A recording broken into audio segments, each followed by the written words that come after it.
Hey guys, so I just want to document something that recently happened. So today I did something and it was a resounding success. I got like 5 business connections with people by taking a cart, loading it up with stuff, and I printed out this sign: Renella's Hardware and Repair, Reclaimed Materials, Custom Fabrication, Repaired Tools. And then I had another sign, because this stuff is free.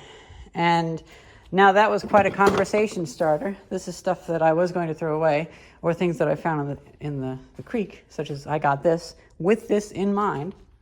And I had this stacked up quite a bit. People took a lot of these nice old tools and stuff.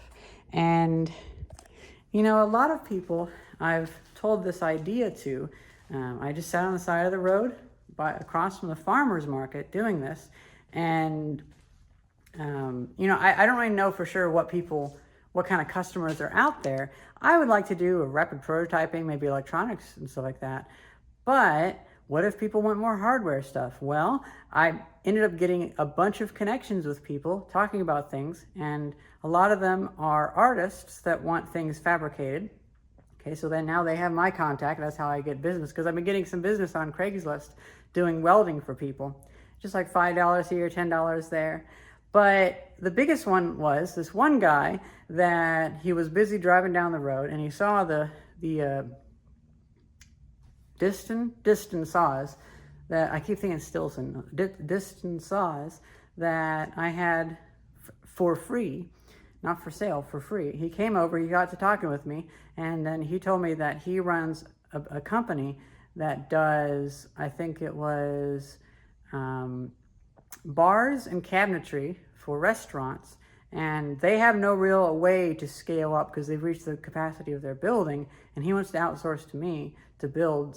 I could even weld some things for them or whatever. It's like, yes, I live in only $10,000 a year, and this year it might be something like $9,000. Well, with this, if I could just have some work outsourcing, I could scale up.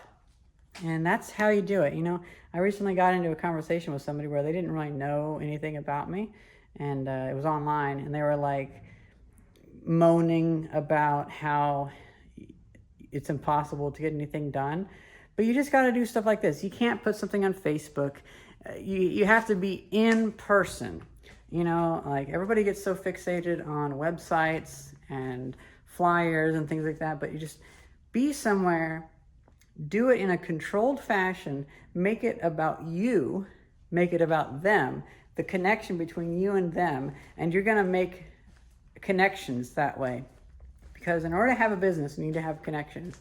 And, you know, I recently watched, was on a CNBC or something like that. It was talking about, I'll put a link in the description, about this French pigment maker, that the family hadn't gone out and made new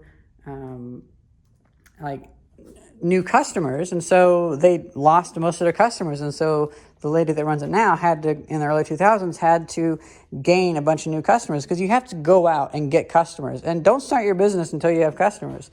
Get your customers and then start your business. Because like with this, I don't know what I'm doing. I could be making a rapid prototyping studio. I could be making a hardware store. I could be making a fabrication building. It could be a bit of all three. And, you know, I have some people wanting me to do private tutoring for them. That would kind of be compatible with anything. And then I have other people that want me to weld things for them, mill things for them. And that's pretty compatible with more of the gritty side of things and rapid prototyping. And, yeah, I don't know. It's I just wanted to take a moment right now.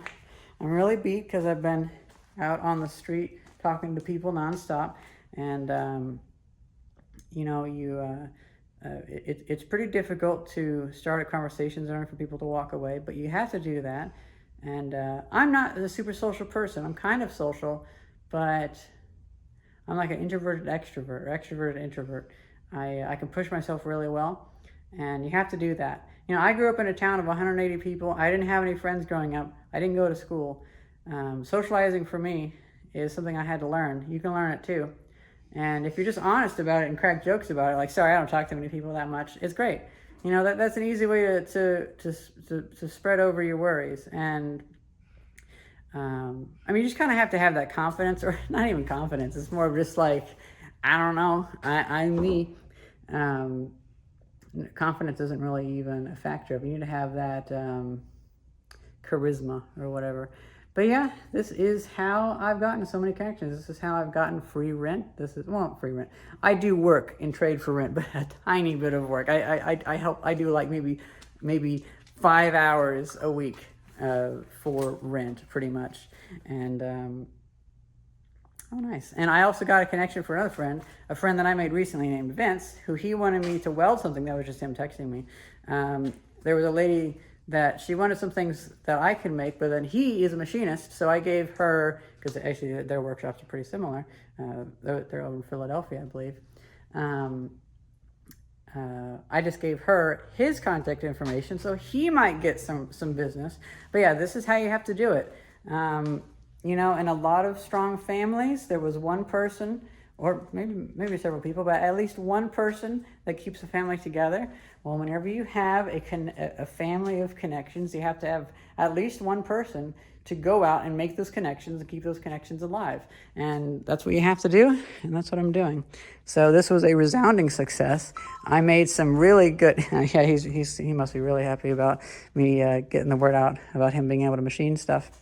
Because I feel like he's in the same boat as me, but he doesn't really go out there and like pounce on this stuff. But yeah, so this is just a little weird documentation of how I just do my own weird thing, and it kind of works out. Oh, right. Speaking of Vince, he gave me some of these fire brick tiles. These fire brick tiles are from the Limerick nuclear power plant. And I'm going to take this over to a different friend, the same friend who gave me the table saw. And actually, the friend who gave me the table saw and the radio arm saw, it looks like he might be passing his business on to the other friend that recently came in the picture, Lou, who I gave the laptop to, and he gave me a broadcast camera recently, which I haven't posted online yet because I'm still looking for all the parts for that. But it looks like Lou might be taking over my friend's business, and so I'm going to bring this over to both of them because they're both over at the business right now. I'm going to give it to both of them, and they'll hash it out who gets to keep it. But probably what'll happen is